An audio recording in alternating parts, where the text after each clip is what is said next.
Good afternoon. For those of you who do not know me, my name is Tracy Davis, and I currently teach 11th and 12th grade Resource English as well as Inclusion English. I hope everyone is doing great today. Thank you all very much for giving me the opportunity to come out and speak to you today. So here's my contact information. Now, first of all, I want you guys to think about a scenario with me. I want you to picture the class that you teach that seems to have the most behavioral challenges. It's more than likely the class that seems to be off task the most. It could be your largest class, or it could be your smallest class, or it could be any class in between. The class size does not matter. That's a picture of a class kind of being off task. I want you to focus more on the class that seems to be off task the most. Now, I'm sure everyone has a class like that, right? Okay, so do you have that class in mind?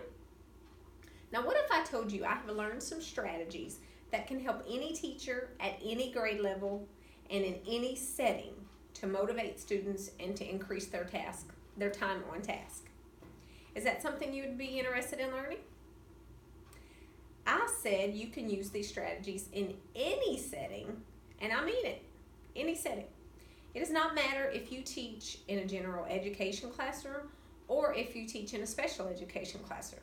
It's true that anyone can use these strategies. So today I want to talk to you again about applied behavior analysis, or ABA. Last time we went through the functions of behavior and we went through data collection. Let's review a few things from last time about ABA. What is ABA? ABA is the process of systematically applying interventions based upon the principles of learning theory to improve socially significant behaviors to a meaningful degree and to demonstrate that the interventions employed are responsible for the improvement in the behavior. I'm sure you're wondering, how does ABA apply to me? So what does ABA mean to you? Keep in mind that behavior is learned.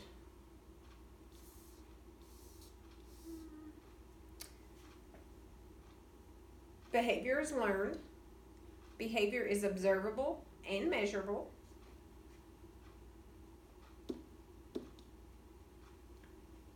And behavior being observable means it's what we see and it's what we hear. We can see students sitting down. We can see students standing up. We can hear students yelling.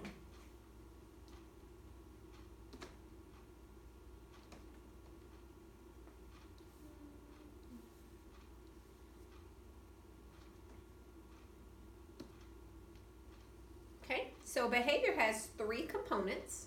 And you can remember the components of behavior by remembering the letters A, B, C. How easy is that, right? The first component of behavior is behavior has an antecedent. An antecedent is just the trigger. It's the trigger that sets off the behavior. It happens right before the behavior occurs, or it could happen and it could be things that lead up to the behavior.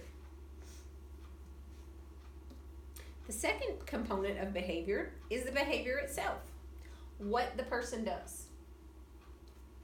The third component of behavior is the consequence. The consequence is the reaction to the behavior, what happens after that behavior occurs.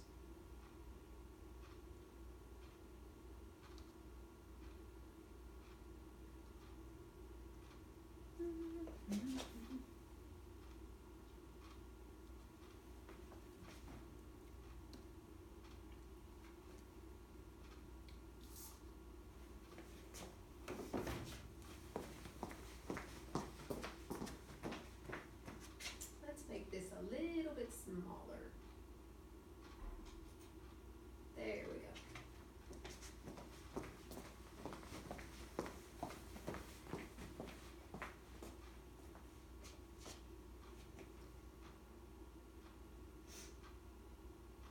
Now remember, in our last meeting we talked about data collection, and the first thing that you must do is to define the target behavior. Then, after defining the target behavior, we have to make sure that the student understands what we expect that behavior to be. And this might require some role playing and some modeling. I know that's something that I've had to do with my students.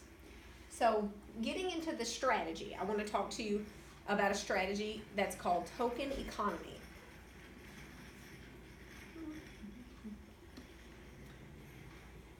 A token economy rewards good behavior with tokens that can be exchanged for something desired. Now, I'm motivated by a token economy. Let me explain it. We all work with the concept of a token economy. I absolutely love my job, but if Cersei School District told me that they could no longer pay me, I would have to look for a different job. My paycheck works the same way that tokens work in a token economy. It's just your paycheck is just a piece of paper, but then you can exchange it for things that you want or things that you need. That's exactly how a token economy works.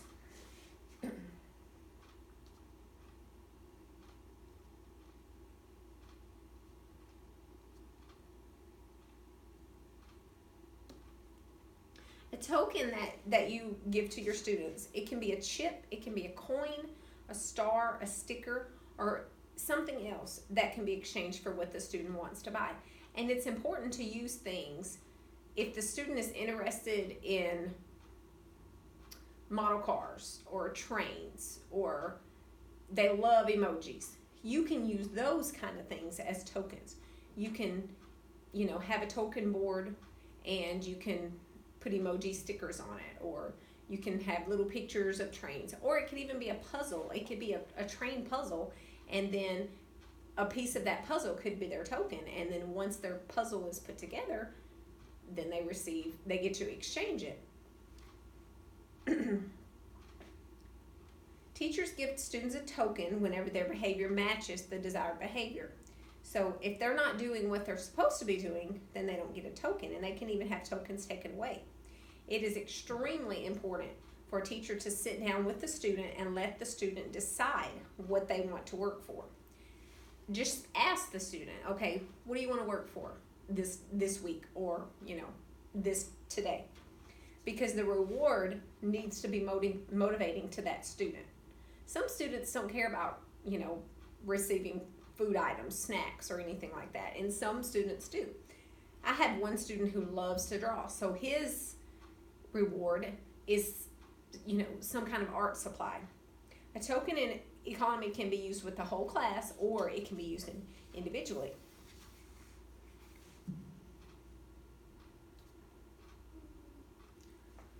Okay, there are a few. This is how the token economy works. This is the cycle of the token economy. So number one, the child has no tokens and no access to desirable items or activities. Then step two, the child engages in desirable behaviors or target behaviors that are clearly defined. And three, the child is given tokens for engaging in these target behaviors. 4, the child trades their tokens for access to desirable items or activities.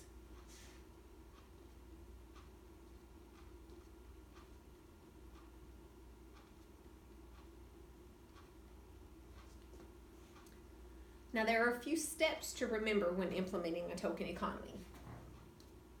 Step 1 is identify the target behavior. I've already said identify the target behavior. That is very important.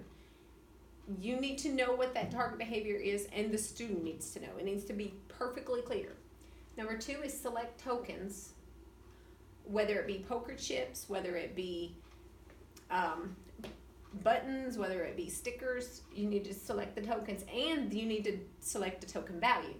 And then you need to figure out the intervals. Are they going to be able to exchange tokens once they receive 10 tokens or 20 tokens? They need to know that needs to be clear to them. And 3, backup reinforcers need to be established. The student needs to know what they're working for, as well as fines. If they engage in a behavior that they should not do, how are you going to find them? Are you going to take one token away? Are you going to take 2 tokens away? That is very important to students. Decide how to store and monitor the tokens. That's step 4. Because those tokens need to be accessible to you. If you catch a student doing something that they're supposed to be doing, you need to be able to grab a token and reward them with the token. Step 5, determine time intervals for earning and exchanging. Some students like to hoard, basically. They like to save, right? I'm sure you guys have students like that. There needs to be time limits. They don't need to just have tokens and to be able to keep those tokens for the entire school year. So I would set expiration date on them. So determine the time intervals for earning and those time intervals for exchanging. And number 6, teach, implement, and monitor. Don't just start doing a token economy and just stop. Don't monitor it. Because you have to monitor it. The reinforcers that worked for them initially that they said they wanted to work for, they might want to change them. Those things may not be interesting anymore. And if they're not motivating to them, are they really going to work to get those? Here are a few considerations that you need to be aware of whenever you're using the token economy. Number 1, make sure the definitions are clear. Number 2, select tokens that are durable and that will last. You can print tokens and you can laminate them, or you can use actual poker chips. Those are really durable. So, or you could use buttons. Make sure you select tokens that are going to last. And then 3, select tokens that cannot easily be counterfeited or easily accessible to students. You don't want students going in your drawer and just helping themselves to tokens. And you don't want to have tokens that students can just go print their own tokens, and that you don't want to, that's a bad idea. So, and then finally, make sure students are able to experience and access reinforcement.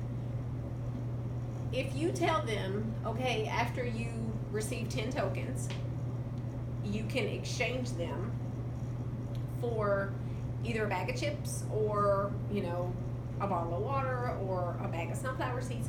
If you tell those students that after 10 tokens they can exchange them for one of those items, make sure that you have those items and that actually does happen, that they really do have that choice. Because if they work and they get 10 tokens and then they're not able to exchange those, that's going to just totally, confuse them, and they're going to wonder, why did I work for this? Why, my team, they're not going to have trust in you anymore. They're not going to have that faith in you anymore. So you're going to lose that. Okay, so that's all that I have about the token economies. Does anybody have any questions about anything?